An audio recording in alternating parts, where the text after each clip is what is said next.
I am back. I've taken a week off because of the international break, and honestly, felt pretty nice. Felt pretty nice not to do YouTube for a while, but now we are back because the Premier League is finally back. Hate the international break as much as anybody else does because it's just boring. I didn't even watch any of the games because I couldn't be arsed, but I will be arsed to watch West Ham take on Fulham at Craven Cottage. It means I've got to get up at like 6:30 in the morning, but hey ho, I enjoyed my lie-in last weekend. So it's back to business. In the words of the Jeremy Corbyn meme, we're back and we're ready to do it all over again.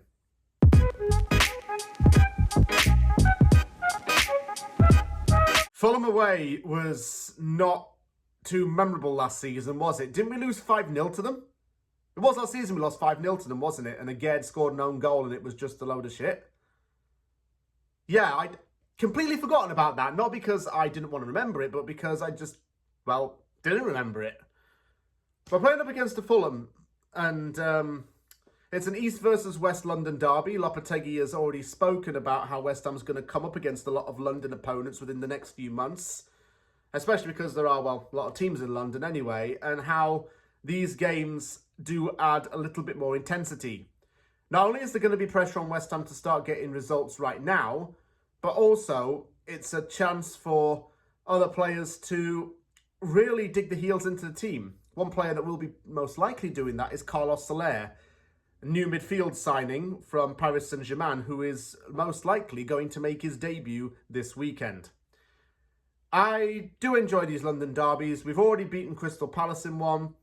Let's see if we can head to West London and do what we did in South London and come away with the 3 points. Fulham's transfer business has had some surprises both with incomings and outgoings. With the outgoings, the biggest outgoing was João Palhinha, who joined Bayern Munich for a fee of £42 million. I remember when he was quoted as being worth like £80 million at one point, and West Ham was in the market for him. We ended up getting Edson Alvarez that same window, so it probably all worked out in the end, but £42 million is good money to sell him for.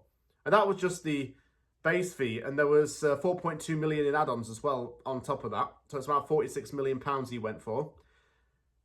Transfer business happened quite later on in the window, but it happened fairly quickly with 3 players coming in within a week. First up, Ryan Sessegnon joined from Tottenham Hotspur on a free transfer. Then the big money move came. Fulham broke the bank and its transfer record to sign Emil Smith-Rowe from Arsenal for a fee of £27 million. Smith-Rowe scored on his home debut as well, so that was pretty impressive. Jorge Cuenca also signed from Villarreal for £7 million, someone who I had, ironically, made a scouting report about. Little did I know it would actually blow up in terms of the video's views, but I just had an eye for talent. Sander Berge signed from Burnley for a fee of £20 million, and Joachim Andersen left South London to go west and joined for £30 million. So they've improved the defence. They've got a really good attacker in Emil Smith-Rowe as well. Sander Berge has really been around the Premier League for quite some time now. He's played for Sheffield United and Burnley, and now he's down in London. It's his first move down south as well. The one big outgoing that actually was pretty mental was Jay Stansfield, who joined Birmingham City for I think, League One record of £10 million. Could even be as high as 15 million. That was mad. He's a good striker for that level as well. He spent time on loan at Birmingham City last season, and he's a good player. He scored 12 goals for him last season in the league. It's a record deal for a club in League One, I think. That's crazy. The Marco Silvas had to bite the bullet and sell Palhinha in a way, but he's brought in some really good players to add to the good business of the club over the summer. I think Bernd Leno's pretty good goalkeeper for them. Been quite a good starter. Alex Iwobi started to come quite good last season at times. Andres Pereira scored against West Ham, I think last season, wasn't it? Didn't he score twice against us? Yeah. Yeah, he did. Yeah, he did. Sorry, I couldn't think for a minute then. Reece Nelson joined on loan from Arsenal. I should add that as well. He probably is going to get a few minutes for them. Adama Traore, someone who basically covers his body in olive oil and so damn shiny and so damn muscular. Beast of a winger as well. Fulham do have talented players in the team, but the players that they've signed relatively cheaply, albeit until this summer where they actually splashed the cash to go up a level. And to be honest, it has worked. They've been quite comfortable in the league table. They were last season.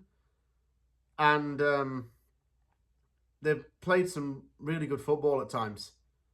They can do that against us. They can really, really get us if we're not careful. Well, Issa Diop currently plays for Fulham, doesn't he? Issa Diop joined West Ham from Toulouse in 2018 for a club record fee at the time of £27 million. In his first season at West Ham, he was outstanding, and he was linked with a move to Manchester United for twice the fee he was signed for. However, as time passed, he started to go down in the pecking order. He was used mainly as a substitute player and then was criticised for poor performances. He was sold to Fulham in 2022, where he's played ever since. Apparently, he was making errors early on in his time there and he wasn't getting a lot of love from the fans. But maybe we did try to warn them that he wouldn't always be the, shall we say, well-oiled machine of the player that he was in the first season at West Ham. Let's go with the generic casual 2-1 to West Ham. I want Somerville to start in this game. I really do. I suspect Aaron Wan-Bissaka will retain the right-back position. I expect Alvarez and Rodriguez to stay in the midfield pivot. Maybe we could put Bowen up top. If Fulkrug's not going to be available, maybe we put Antonio there and then put, I don't know, Bowen on the wing again.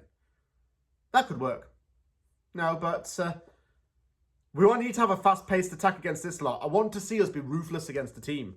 I haven't seen ruthlessness from West Ham pretty much since we beat Aston Villa 4-1 on Halloween time, like 3 years ago.